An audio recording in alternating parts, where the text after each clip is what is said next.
Hello friends, welcome to defence matrix. तो एक report निकलकर सामने आ रही है साउथ कोरिया की साइड से, जहां पर यह दावा किया जा रहा है कि साउथ कोरिया द्वारा स्वदेशी जेट इंजन डेवलप करने पर काम चालू कर दिया गया है, जिन इंजन से वो अमेरिकन F414 इंजन को रिप्लेस करेंगे, जो कि इनके 5th generation fighter KF-21 Purame में इस्तेमाल किए जा रहे हैं। तो कॉन्सेप्चुअल वर्क यहाँ पर चालू कर दिया गया है। पास्ट में भी रिपोर्ट आई थी कि साउथ कोरिया द्वारा करीबन $3.8 बिलियन जो हैं ये आने वाले 10 साल में खर्च किए जाएंगे जेट इंजन को डेवलप करने के लिए।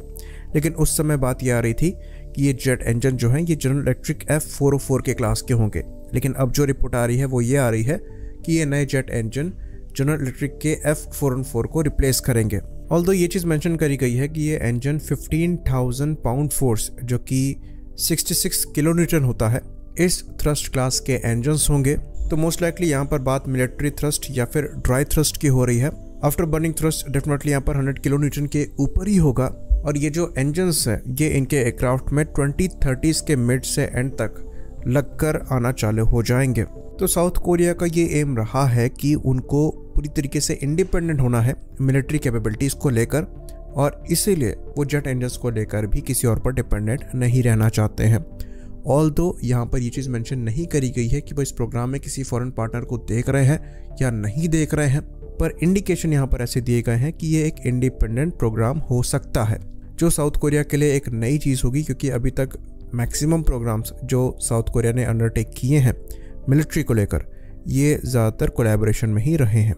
चाहे हम T-50 गोल्डन ईगल की बात करें, चाहे हम KF-21 पुरामे की बात करें, चाहे हम इनके K2 ब्लैक पैंथर टैंक्स की बात करें, जो कि इनके फेमस मिलिट्री प्रोडक्ट्स हैं।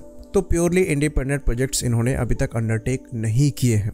और ये चीज़ हम जानते हैं कि जेट इंजन डेवलपमेंट जो है ये बहुत ही ज़्यादा कॉम्प्लेक्स है।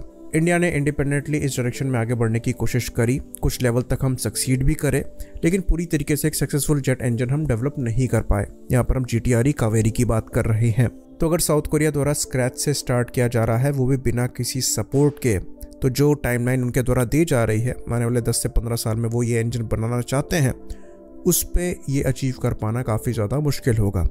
इवन इंडिया ने भी ये चीज़ रियलाइज़ करी कि जेट इंजन को लेकर हमें पार्टनर चाहिए, जबकि हमारे पास पास्ट में कावेरी इंजन को डेवलप करने का एक्सपीरियंस है, जिसका ड्राई थ्रस्ट वर्जन हम अपने UAVs में फ्यूचर में इस्तेमाल करेंगे ही।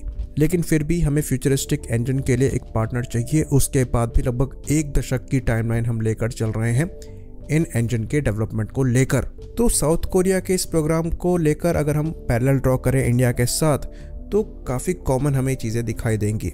तो हमारे द्वारा भी सेम अमेरिकन F414 इंजन इस्तेमाल किया जा रहा है AMCA फाइटर में, तेरस मार्क 2 में, और फ्यूचर में इवन TDBF में भी, जिसको हम अपने इंडिजिनस जेट इंजन से रिप्लेस करेंगे, जो कि 110 किलो न्यूटन क्लास कैटेगरी का होगा, जिस सिमिलर कैटेगरी के इंजन को हमारे द्वारा डेवलप किया जाना है। तो एक कोलैबोरेशन की पॉसिबिलिटी यहाँ पर नज़र आती है।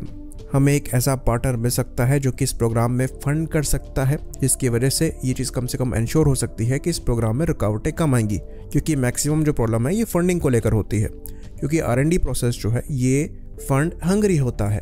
तो एक ट्राइलेटरल अरेंजमेंट को हम यहाँ पर स्टैब्लिश कर सकते हैं, जिसके अंतर्गत 3 कंट्रीज़ का यहाँ पर इन्वॉल्वमेंट हो सकता है, साउथ कोरिया, इंडिया और एक ऐसी कंट्री जो कि एक्सपीरियंस्ड जेट इंजन मैन्युफैक्चरर हो, जिसके साथ मिलकर ये इंजन हम डेवलप कर सकते हैं और इसकी कंप्लीट टेक्नोलॉजी तीनों कंट्रीज़ में बटे IP राइट्स के साथ, जो कि सबके लिए बेनिफिशियल हो सकता है। तो साउथ कोरिया के साथ जो कोलैबोरेशन है ये हमारे लिए बहुत नया नहीं होगा।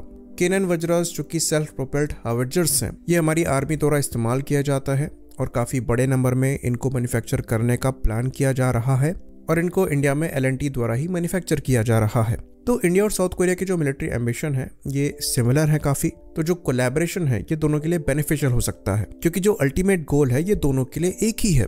तो जो सीरियस कोलैबोरेशन है इसको कंसीडर किया जा सकता है और करना भी चाहिए, क्योंकि अगर एक और सीरियस कंट्री यहाँ पर इन्वॉल्व होगी तो प्रोजेक्ट के टाइमली एग्जीक्यूट होने की जो पॉसिबिलिटी है ये और ज़्यादा बढ़ेगी। आई होप इन्फॉर्मेशन यहाँ पर क्लियर रही हो। इसी बात पर इस वीडियो को हम ख़त्म करेंगे। लाइक करिए, सब्सक्राइब करिए। जय हिंद।